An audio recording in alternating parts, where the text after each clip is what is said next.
Good evening, everyone. That's it there in the YouTube world watching this video, this special of me and this lovely lady that I share the screen with. I'm going to jump into this video because I am so excited to introduce this lady. Born into a jazz and funk music family, this lady jumped on the scene at the early age of 5, doing her thing, and classically soloing at the prestigious Carnegie Hall at the age of 16, y'all. At the age of 16, only paved the way for her seeing the big stage many more times in places like the CBS Late Show, the Essence Music Festival, Madison Square Garden, and places like that, just to name a few. She's also shared the stage and screen with legendary, iconic recording artists such as Stevie Wonder, Regina Carter, I was going to say Regina King, Regina Carter, Wu-Tang Clan, J. Cole, Kirk Franklin, just to name a few. And she's also, when she's done those things here in the States, she's also gone abroad to the Middle East and places like Europe, Japan, and Haiti. And there are others, and I'm sure the list goes on, but we want to jump right into this and, have Dr. Chelsey Green come on in and discuss her forthcoming project that she shares with her musical ensemble called The Green Project. And please help me welcome the beautiful and electrifying Billboard charting Dr. Chelsey Green. What's up, Doc? Hey, everybody. Hi, BT. How are you? What's up, man? I'm just so excited. I'm just glad that this is happening. I know you are super busy, so I'm just glad that you carved out, just a few minutes with me so we could just talk about some things and get caught up so your artists can know more about you and about this new project that's coming out. Well, thank you for the invitation to join you. I'm excited to be here and chat with you. Thank you. Man, I'm so excited. Man, I'm stoked. When I first got your email and you was like, I want to do this, but that was like early in May and you were still working on some things and life was really crazy because that's when we just went on the lockdown. And I was like, dang, how she got time? Because I know you at Berklee, you're like an associate professor there, right? Or you're head of the music department or something big. Okay. Now you're giving me a new job there. But no, I'm an associate professor in the string department. Okay. Right at the beginning of May, we were into the spring semester. Uh-huh. And really, a lot going on, and I was still in the process of mixing the EP that's coming out. So it was juggling in a superior way. And so thank you for being patient and letting me ease. Pleasure was all mine. Pleasure was all mine. So, hey, let's just, because, and I know my time is limited, so I want to just jump in and just answer. Let's just chat. Okay. So tell us, let's go back to that year 5 when you started violin. What was it? And I know that's kind of hard to think what you were thinking in that moment as a 5-year-old, and right. That was many moons ago. Right. But what helped in the inspiration outside of being in a musical family? What was the inspiration behind you getting started in violin of all things? Well, that's really a great question. When I was born and I actually started having cognitive memory of things, right. I remember just being in a house full of musical instruments. Yes. So, my dad is a musician. My parents are just music lovers. And my family are music lovers. So I have an uncle that's a straight ahead jazz musician. Yay. My grandfather is a tenor saxophone player and he still plays and does his thing, blues. What? Jazz. So, it was just musical instruments everywhere. And my parents often show me this picture of me as a toddler, like a little just starting to walk baby, crawling on top of the chair so I could bang on the keyboard that was in the house. And so it was just always something that was around me, and I heard it. And it was my mother that wanted Hmm. me to be a violinist. So, Right. Okay. so when we were in a Kinko's, that's how long ago it was. It was still called Okay. Kinko's Copy Center. Okay. And Dang, boy, you went back. I was like, yep, dang, that's where Kinko's. you had to go get the big key and then plug it into the machine for it to start working. Right, right. My mother saw this young woman copying sheet music with a violin on her back. What? And she Okay. just went up to her and said, "Ma'am, do you teach private violin lessons? Like, will you teach my baby girl?" And the woman was like, "For this little darling thing right here, I don't usually teach babies this young, but let's do it." And so she started teaching me, and it was much more than violin lessons. You know, she Right. really opened me up to what it was to be a performing artist, and that really gave me the push very young to just have fun with it, you know? Right. Right. That's amazing because you know what? When I think of the violin, I think of that's a smart person's instrument. But you know, the reason I say that is because um, I think your parents are in higher ed, right? Yeah, well, so my parents were in education. They were In in K education, yeah, okay, 12 education. And okay, my mother was a first grade teacher for over 30 years. My father taught okay, at the Performing Arts Academy middle school in Houston for over 30 right. years. So it just, they were educators. And so that was always something that was present to me too.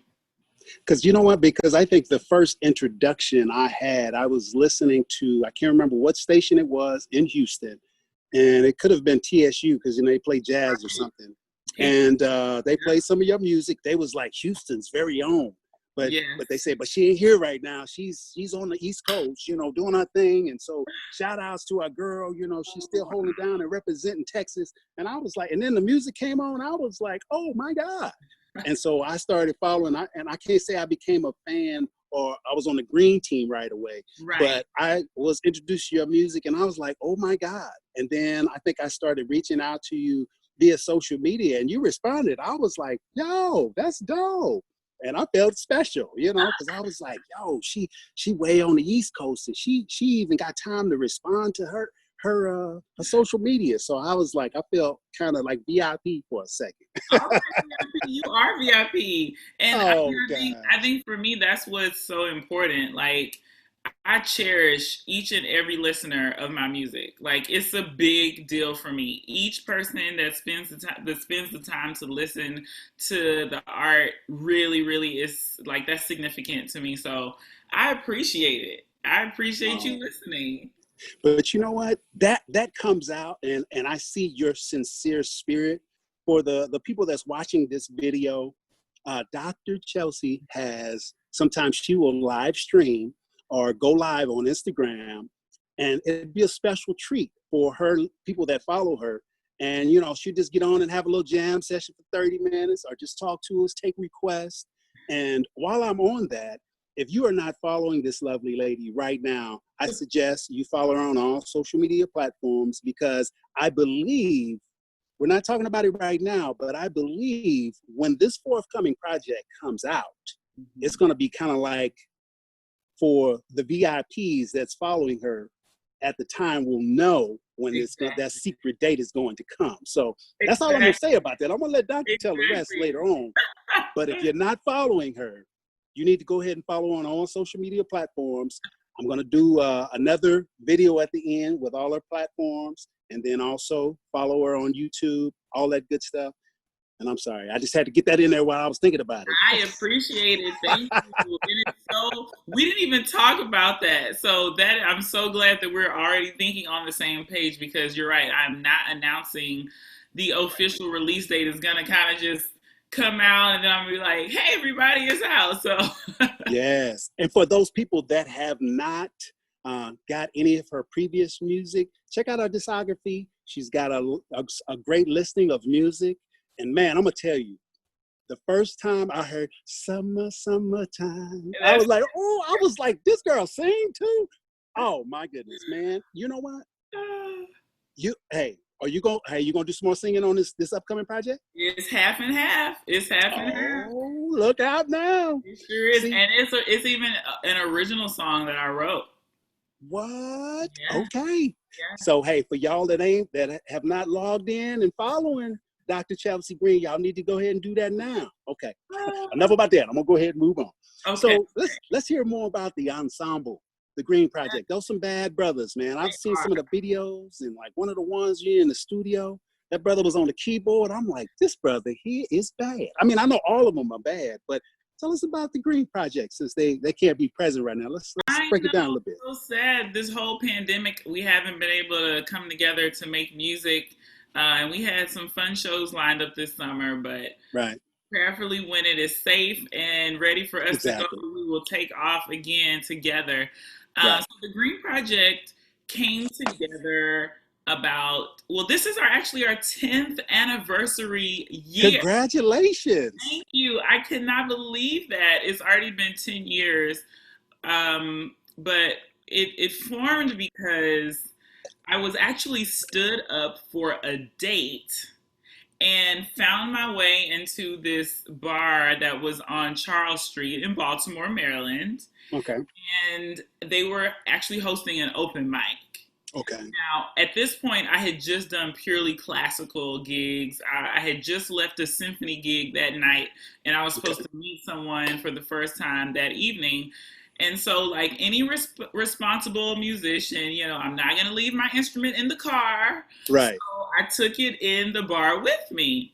Wow. And I'm literally sitting at the bar, not talking to anybody, not looking at anybody but the bartender. Like, yes, sir, that, pour it up. And, so then all of a sudden, I hear somebody on the mic, the DJ gets on the mic and like, hey, baby girl with the saxophone, like doing this whole little thing. And I'm looking around like, who has the saxophone?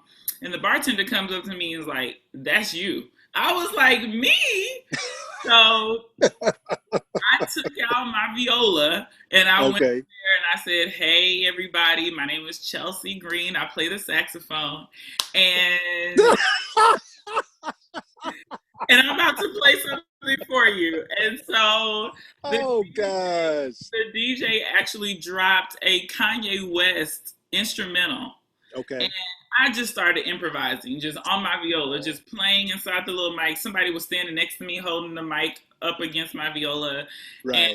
And the owner of the club comes out of the kitchen and he's like, who are you? Why have I never heard of you? I need you to come back this weekend with your band. Whoa. And I was like, and then somebody came up to me behind me and said, okay, she'll be back this weekend with her band. Yep. And it was one of our very first, she was a mentor to me and she was such a great friend. She just happened to know the band members for Drew Hill.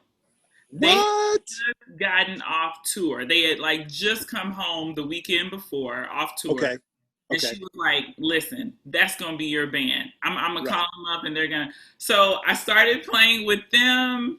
And actually the drummer is still in the Green Project to this day. And it's been a blessing to be able to make music with such phenomenal musicians. And this unit actually that is on this record and some of our previous records too, we've been together for 7 years. So that's amazing. It's really been a blessing. And let me say their names. We have Ignatius Perry Jr. on keys. Okay. And Kevin Powell Jr. on the bass, and Spida, Brian Wheatley, Spida on drums, and we all do part of the arranging and composing and everything. Okay. Kevin Powell. Any relation to Doc Powell? So not Powell, it's Powe. Oh, okay. I was like, dang, he got a son that old? Okay, all right, we here, my bad. Gotcha. And since we're talking about Baltimore, Maryland, yes. I didn't get to cover this because I didn't, because my intro would have been 30 minutes long talking about all your accolades. You're right. Okay, so this Houstonian went to UT, horns down, you Wait know, a since I minute. went to Baylor. Wait a No, I'm just playing. minute. Oh, She went no, to, no, no, no. no, I'm Terrible. sorry. I'm just messing with you. I'm just messing with you. Terrible. But was sum cum laude? I was. Lottie? I graduated with all A's. I sure did. Man. And then that was just her first degree. Then her second degree, you were, well, Oh my let's goodness. just, Yes, I mean, that's what brought me to the DMV. I did my right, master's at Peabody, which is a part of right, Johns Hopkins University right there in Baltimore. right, And so I think what the academic train really allowed me to be creatively artistic outside of school. right. It's such a cool thing. So when I finished at Peabody, I was actually nervous that I didn't know what was going to happen next because the Green Project had literally just started that year. Like the year I was graduating, we had just come together as a band that year. And I did a summer music festival at the University of Maryland.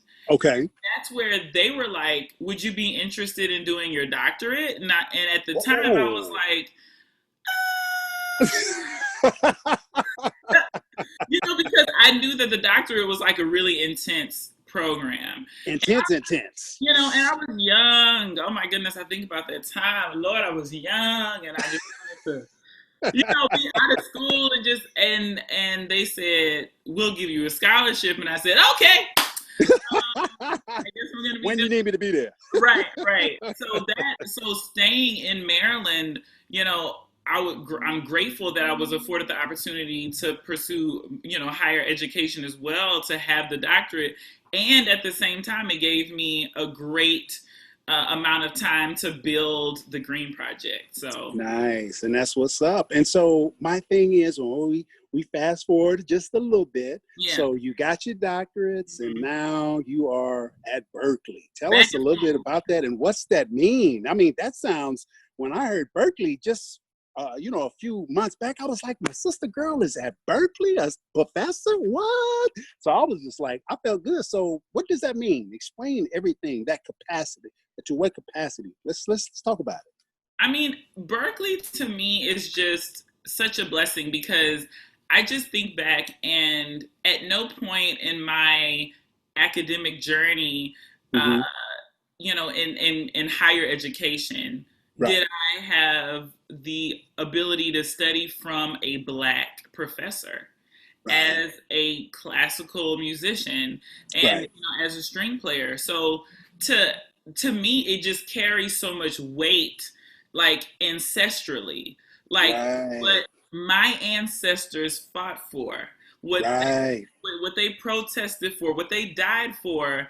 I was able to, walk in those paths that they paved, and it's live it out. Yes, it's very heavy for me. It's very weighted for me because for some students now, it's like they don't even think about it. Like, okay, my teacher is Black, and it's like this is like unheard of, a huge deal. And I like the faculty at Berklee in the string department is so incredibly diverse. It gives me goosebumps because we also have a Black cello professor. We have a Middle Eastern professor, and so it's just like, these are things that really are poignant, and I'm grateful for the opportunity to serve in the capacity of, professor or mentor to these students because to me, it's so important that you learn how to cultivate your voice, and really how to use your gift as best you can. So I feel very blessed to have that position. Man, because you know what? When you talk about that, I get choked up because it's amazing to hear these type of things. Because a few weeks back, I was able to interview Kim Scott. And, she was like, yeah, I know Chelsey. I was like, so yeah, we got the jazz folks coming out. Yeah. So my thing is, I'm proud of both of y'all because she teaches on the capacity of, I think, like a magnet school in Alabama, and she teaches kids. And so just to see my sisters in these places of power, Mm-hmm. and on the flip side, can be on the stage getting down on the jazz scene. And when I see her, I see you. I see you representing the culture, representing powerful Black women on stage, doing their thing, shining in I want to say a male dominant genre. Okay.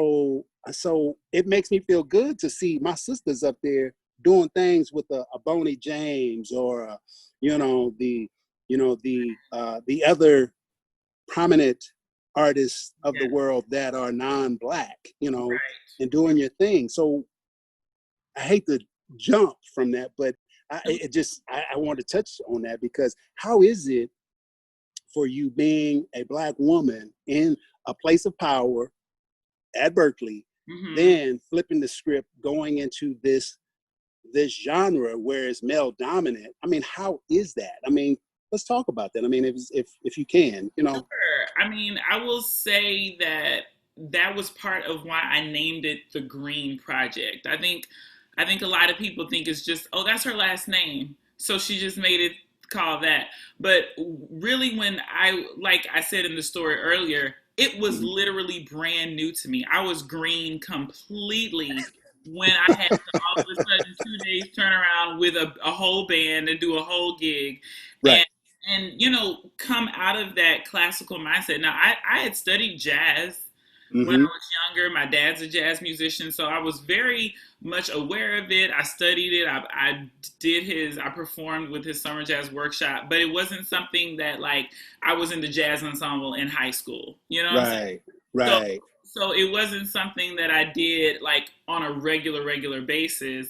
And so just some of the language, even of how classical musicians rehearse and jazz musicians rehearse, is very different. How people rehearse and how people communicate, like how people speak about harmony and arrangements and stuff. It's a little different language. So I had to learn how to speak that language, and you have to really learn how to navigate as this, and especially at the time I was a younger Black woman in a room, usually in a room full of men who are looking at you as the band leader.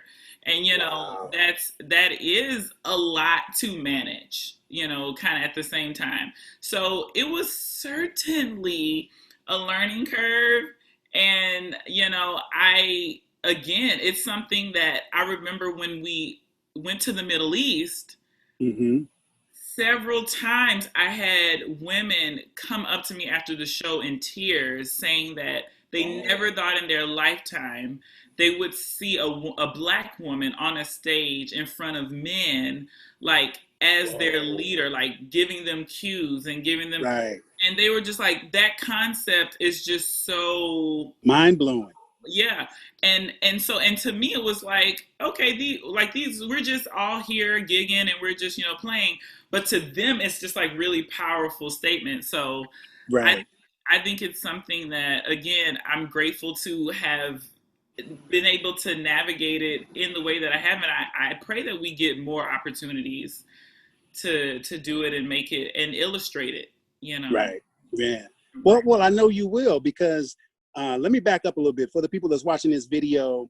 Dr. Chelsey Green, I mean, if you look up her discography on iTunes or any streaming platform, I think what will pop up first is jazz. But I mean, you cross many genres, and I love all the stuff that you're out there. Because I remember that time I gave you a shout out when you were on, her name is Malachi or something. Carolyn Malachi.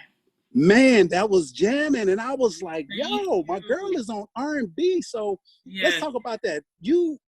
They classify you categorize you as jazz, but what would you say your catalog is like? Let's talk about it. I mean, I know it's multiple genres, but let's talk about the diversity of all of the music and the features that you've been a part of. It's so eclectic, right? And really exactly. That's what I say that it is. It's eclectic. It's not a one lane type of thing, which has been kind of a blessing and a curse to my career, I guess, so far, because it's very difficult to categorize it, right? Like, Right. you can't just send it to a station and say, it fits in your format, boom. And Right. so that is why, and we'll talk about it later, but that's why I named the new project what I did, because Right. I really tried. Part of what took this album so long to produce is Right. we were in the studio trying to fit it into one lane. We were like, no, we're Right. gonna do this, we're gonna do this.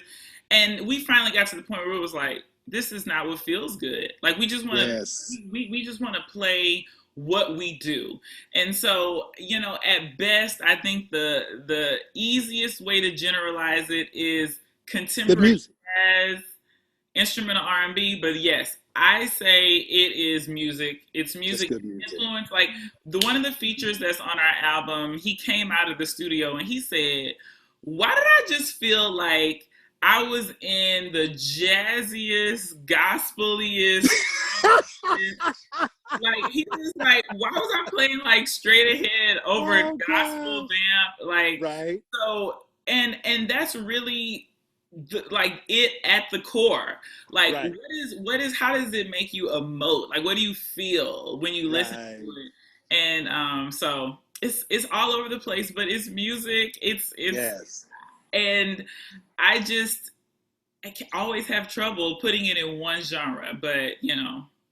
But I consider that a blessing because that shows the diversity for you guys as an artist, as a unit, because I mean, just putting out good music, because I think that's how Oso Lounge came about for me. And I'm going to be celebrating 10 years this year as well. So I guess we started around the same time. I started in October, Yes, but October. Yep, yeah, that was what? That's too congratulations. funny. That's too funny. But that's how Oso Lounge came about for me. Coming out of the music industry, Mhm. I liked many genres of music, and I was getting fed up with radio because it really didn't feel me the way I needed it to, because you're hearing the same 5 to 10 songs Okay. every hour, and Mhm. then they'll throw in a new hit that is actually an old hit that nobody heard of because they only listen to the radio. So they're like, man, I'm hearing this new Jay-Z. I'm like, dude, that's just another single. It ain't new, you know? So it was just a thing of, I started listening to other music like electronic. And of course Right. I grew up listening to jazz and R&B. And so when I was introduced to electronic and, you know, some of the old school music that I was used to, and then I blended it together into a mix, I was making mixes for myself. And it Right. just kind of caught wind of some of my friends. They was listening to the mix, and they was like, yo, man, make another one. And so I kept making them and kept making them, and they was like, oh man, this is funky. I ain't never heard this music. And I'm like, that's what you want. You want to expose or bring notice to music that you don't hear on a normal. And Right. I think that's what you guys do with everything that y'all play, because y'all will throw in, you know, an old classic, and he'd be like, oh yeah. Yeah. And then you'll come with some of your original music, and you'd be like, but you don't, at the same time, you're not skipping tracks. You're just letting it play. And so that's the beauty of what you guys do. And like I said, once I was introduced to you many moons ago when I was living in Houston, and I heard the music, and I was like, yo, let me check it out. And then I started listening, and I want to say it was the album with, it was like a cartoon image of you, I think, and it was like the green, like Yes, the green room. The green yes. room. Yes. And I was like, yes. Was that the first album? That was our first LP. Yes. Okay. So Okay. that was the first and really the only LP. This one was supposed to be an LP, but I just decided to break it up after it took so long for the second half of the record. But Yeah. so yeah, that was our first LP, and we had an EP that came out before that called Still Green. The Okay. EP, and then we released 2 singles after the LP. One Christmas tune and then Summertime. Well, I know that that's the new era of music now. I'm noticing that a lot of people aren't doing necessarily LPs. It's all about EPs now, just keeping it current and keeping it fresh. The artist that I interviewed before, he was Yeah. just talking about, he's doing away with doing full lengths. It takes too much time. I think it's just an artistic choice. I think some people want to tell a story all at one time, and they'll be driven to do an LP.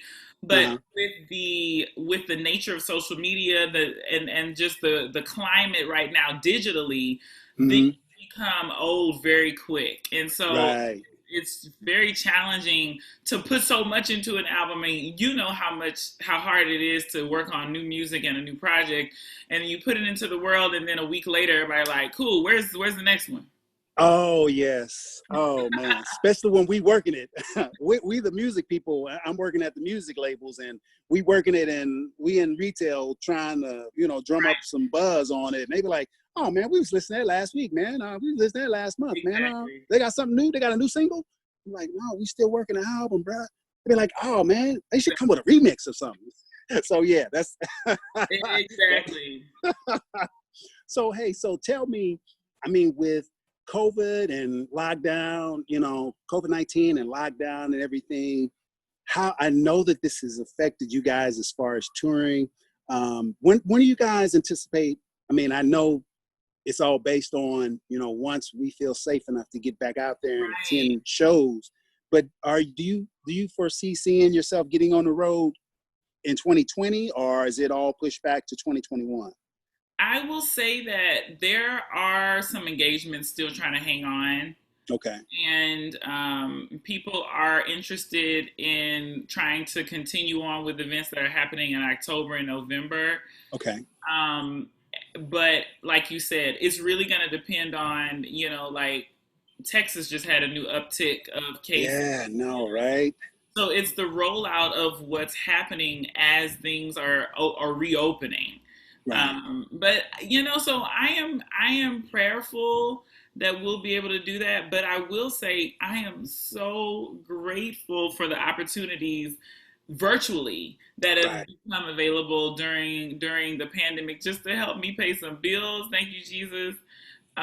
So God has provided in that way, and so I'm hopeful that it'll be safe. And we can only pray, but I'm ready for 2021. Like, let's go. Right. Well, while we on that, before we start talking, if you okay, just talking about the forthcoming project, how can you be reached online? I mean, I know I want you to say it now, but of course I'm gonna say it I'm gonna post it at the beginning and at the end, but please share how you can be reached and followed and streamed and all of that good stuff. Tell us about that. Okay, well, on Facebook, you can join us on Facebook. The Facebook page is Chelsey Green and the Green Project. It's Chelsey with a Y, Chelsey, Green, like the color, Chelsey Green and the Green Project. And on Instagram, we're at Green Violinist. So it's just me on Instagram at Green Violinist. And I have a little highlight on my IG page that's dedicated to the Green Project, where you can see everybody in the Green Project and click on their profiles and join them as well. So just make sure you support these artists. These artists have been taken off the road. The time that they make most of their money is when they're out touring. And during this pandemic, a lot of them, their touring has stopped. So just be mindful of that. Those are things that you got to think about when you're listening to your favorite artists and you're just like, oh, I love them so. Right. But you haven't supported them in a long time. So, you can do things like this where you can contribute, go on the Cash App or go on the PayPal and send them some money and just bless them and just say, hey. Put a playlist together on Spotify or Pandora of your favorite independent artists. And even if you don't want to listen to it, you can just put that thing on mute and play it all night long as your phone is on the charger.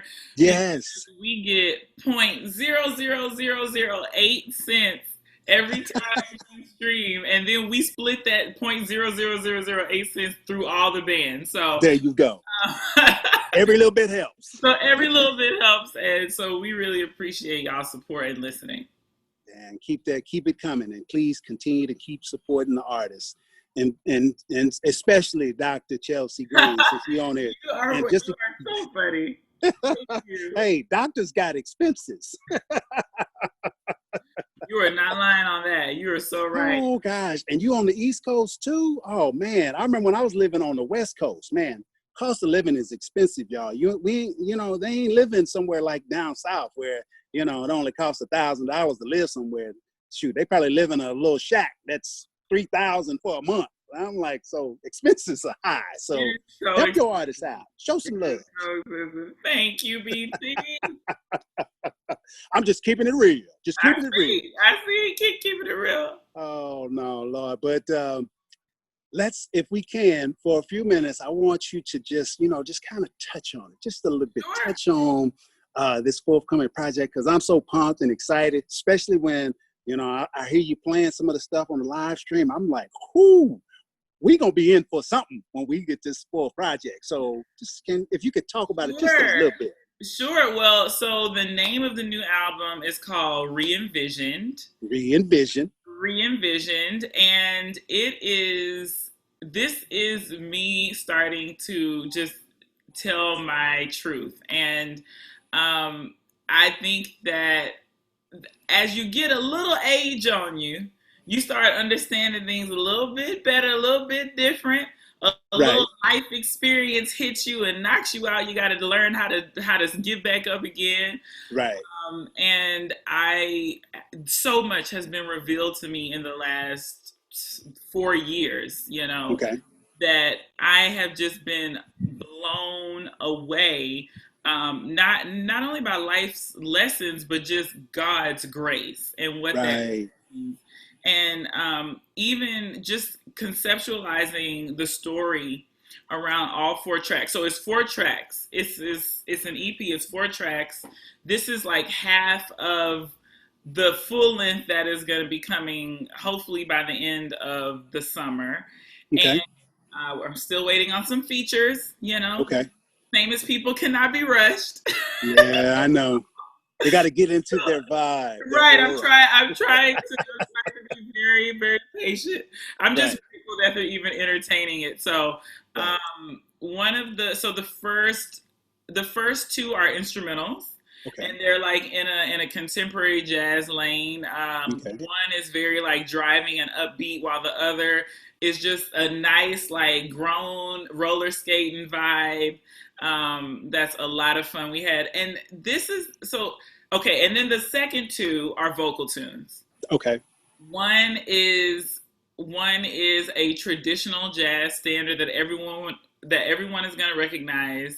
Okay. There is a soloist on that one that is very well known in the jazz realm, really in all realms. And so he is playing his trumpet in a very phenomenal way. Oh, okay. Yeah. Little clue. a little clue. And then the last one is an R&B tune. Like it's straight up R&B. I wrote it, and I think people are gonna think it's about one thing, but the story is way deeper than what it seems on the surface level. So if people want to dig in, and if y'all really want to know what's going on, once you listen to it, holler at me and let me know what you think. Because I already know people are going to think it's one thing, but it's something else. And one of the tracks on the record is entitled "It's Not What It Seems." Right. And that is really just part of the whole ReEnvisioned concept. I mean, recently I've turned my life around with regard to my health and like how I want to live my, how I want to take care of myself. And I just think, and you're looking good. You're looking good. Thank you. I've been working on it. I lost over 70 pounds in 2 years. And to me, it was never about like, get the weight off, for superficial reasons. It was like, be healthier. Like, what does that blood work look like? And, I've lost some family members over the last four years. I've, sorry to hear that, gotten out of a relationship, unfortunately that ended after 9 years of us being together. So you learn a lot, you learn a lot about yourself and life. And so I'm pouring a lot of myself out through these tunes, and I pray that it is received well. ReEnvisioned. It is coming very, very soon. Yay! I know it will, because it seemed like artists like yourself and Mary J. Blige and all of these folks, once they go through a few things where they pour their heart out into the music, you'd be like, damn, that's jamming. So I don't know what it is, but it seems like sometimes the artists, once they go through a few things and then they put some music together, they be like, damn. They be like, what? And then folks just start listening to the music and be like, damn, this is jamming. What happened? But this is jamming though. So I ain't gonna ask no questions. Just keep jamming. So we excited for it. We ready for it. I mean, I know it's been a minute, it's been a hiatus, but hey, I think the bumps and the bruises and the scars only, like I said, add to the value of the music and make it richer, because I know sometimes you could hear it just in the music when you're playing, and you know, you hit some of them notes, you be like, oh Lord. I mean, I know it sometimes when I hear music and I just want to just start crying for no reason. I'm just like, what is it? I mean, because it's just the power of music. And I believe that when you go through those experiences and you live life and you're living and you've had those experiences, and once you play, we feel it and we feel that energy. So if we shed a tear, we just like, yeah, I'm right there with you. Because it's been like that sometimes when you were playing live, even though it's some upbeat songs, I was just like, I gotta stop. You know, I just gotta be still for a minute and just, I mean, because that's the power of music. So, and you know, you doing it. So thank you. Thank you. I really appreciate every time I have an opportunity to pick up my instrument. Like, I'm grateful. So music is powerful. I agree 100%.